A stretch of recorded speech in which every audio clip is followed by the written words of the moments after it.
Well, we've been sequestered for long enough now, either staying in place, sitting on our you know what, not doing a lot, social distancing.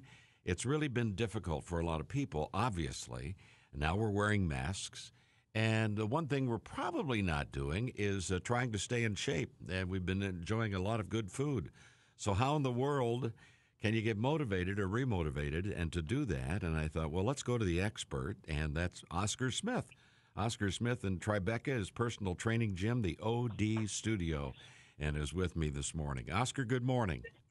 Good morning. Good morning, everybody out there in Michigan. Hey, thanks for joining me and talking about this. It's been tough. I mean, you're not getting the routine you normally like to have. Gyms are closed. You can't go. So we probably packed on a few extra pounds. So what do you... That is correct. Yeah. We all have been, unfortunately, since March, stuck inside, basically, I would say cabin fever going on. And, the biggest question is just what you propose is that, okay, what do I do? Where do I go? Yep. What's the best thing for me? Yeah. So what do you think? I mean, you can't go to the gym yet, so you've got to do it at home, right? Correct.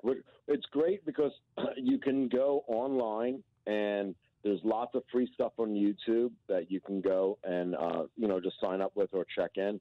Plus, also, majority of the gyms went to an online format.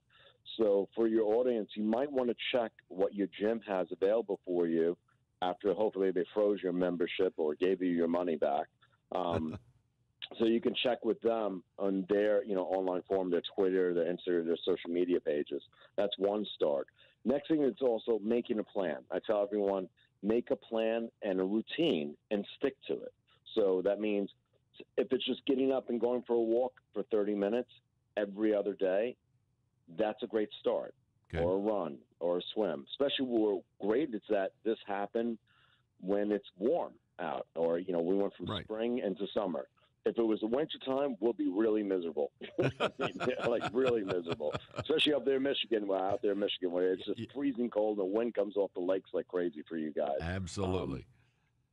So make the plan and stick to it. Okay, so you could start with walking to try to get yourself back in shape, huh? Yes, that's the first. I always tell everyone, start off slow, work your way back up.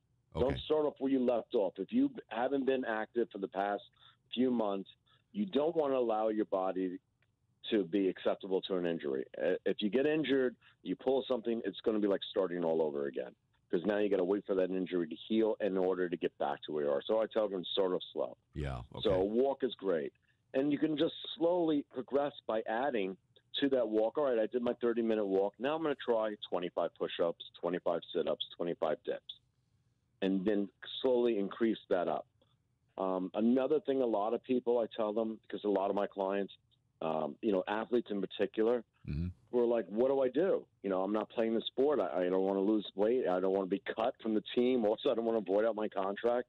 So a lot of them I said, look, you can never go wrong with doing enough cardio. So you can bike, you can swim.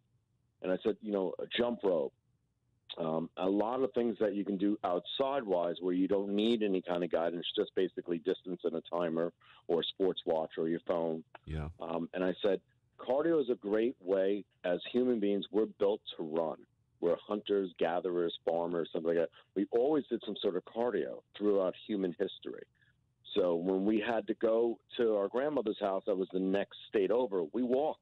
Like you all packed up and you walked. And you went, like, think of the wagon trains in the Midwest, at that time where people had to go like, all right, I'm going to California. There was no train. You walked to California. You had a horseback. You were always active. So you have to think back that way. Let me stay active again. And that's the first thing I tell everyone. Just start with something by making a plan and then implementing the plan. Because you don't want to go into it thinking, well, I'm going to try and do this, I'm trying to do that. And then you get sidetracked real easy. Yeah. Well, maybe I'll start tomorrow then.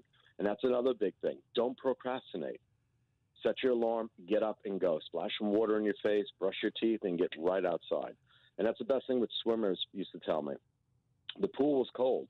It's 5 in the morning, 6 in the morning on the pool deck. You jump in the pool. You got to warm up, so you got to swim. So that's the best thing. Once you get in, you get going. And that's the same thing. Once you step outside, you get going and get started. Okay. All right. It's tough. And so, but finding something you like, you have to get some pleasure out of this. So if you're working on something that you like and you're feeling better about yourself, that's a real good way to start.